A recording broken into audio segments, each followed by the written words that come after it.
এই যে তোমার কবিতা যাপন, কবিতা চর্চা, সে কবে থেকে? ছোটবেলা থেকেই? ছোটবেলা থেকে আমি ছোট ছোট ডায়েরিতে লিখতাম।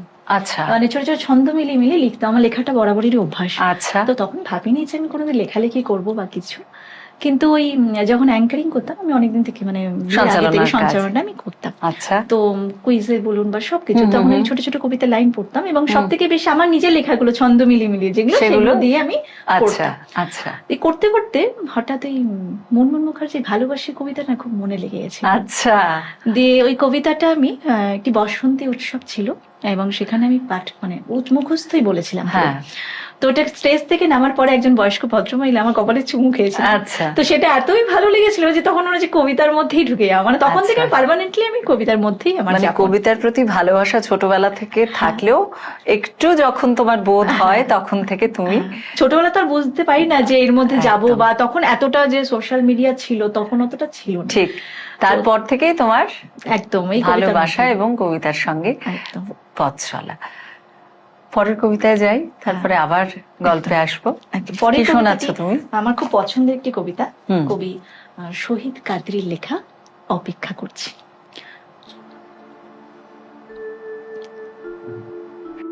সেই সাত সকালে তুমি বেরিয়েছ, এখনো ফেরার নাম নেই।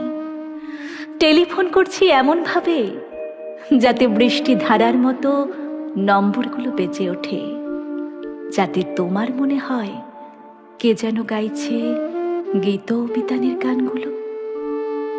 তবু তোমার কোনো উত্তর নেই।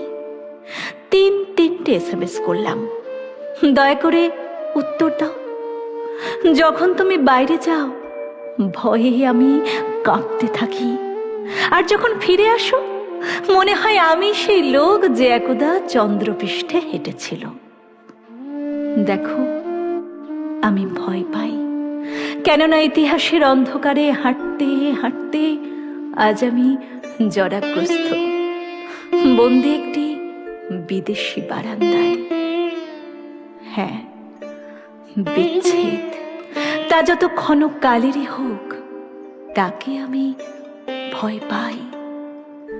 সব বিচ্ছেদের মধ্যেই রয়েছে মৃত্যুর স্বাদ। শান্ত বিকেলে দেবতার মতো দেবদারু গাছ আজ আর কোনো মন্ত্র উচ্চারণ করে না। সোনালী সূর্যাস্তকে আহ্বান জানায় না কোন ঊর্ধ্বগামী সন্ধ্যার আজান। সংহারের কালীমূর্তির মতো রাত্রি নামে পৃথিবীব্যাপী।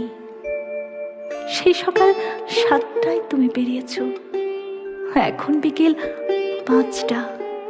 তবে কি আমাদের আর দেখা হবে না কোনোদিন?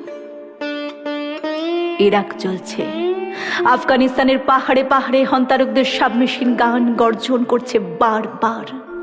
আত্মহত্যাকামী ব্রেন ওয়াশড বালকেরা উড়োতে গ্রেনেড বেঁধে ঘুরে বেড়াচ্ছে আমাদের শহরে। ঘন ঘন সাইরেন বাজিয়ে ছুটছে পুলিশের হলুদ গাড়ি। টুইন টাওয়ারে যেদিন বিমান আক্রমণ হলো সেদিন তুমি নিউ ইয়র্কে, আর গ্রেট ক্যালকাটা কিলিং এর সময় আমি কলকাতায়। প্রায় আজীবন বিচ্ছেদ ভাবাতুর আমি। বেরিয়েছ সেই 7 সকালে, এখনো ফেরার নাম নেই।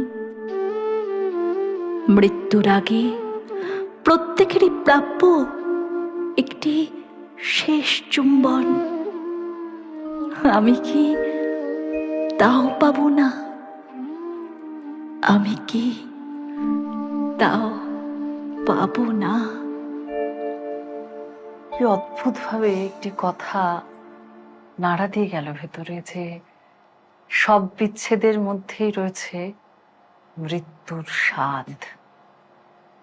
আসলে আমরা কবিতা পড়ি কেন, বা এই যে আবৃত্তি করি, এই যে বোধগুলো আমাদের মধ্যে এইভাবে তৈরি হয়। একেবারে সমাজ দর্শন। আমরা যা কিছু দেখি আমাদের চারপাশে, আমাদেরকে সেটাই কিন্তু কবিতা বলেন। যে কবিতা কাল্পনিক ভাবে কিছু লেখা হয়, কবি ভাবে নেয়, একদমই নয়। যা দেখছে, যা জীবনের মধ্যে উপলব্ধি, তাই উপলব্ধি। অসাধারণ অসাধারণ সময়। আচ্ছা, তোমার একটু গুরুদের কথা বল।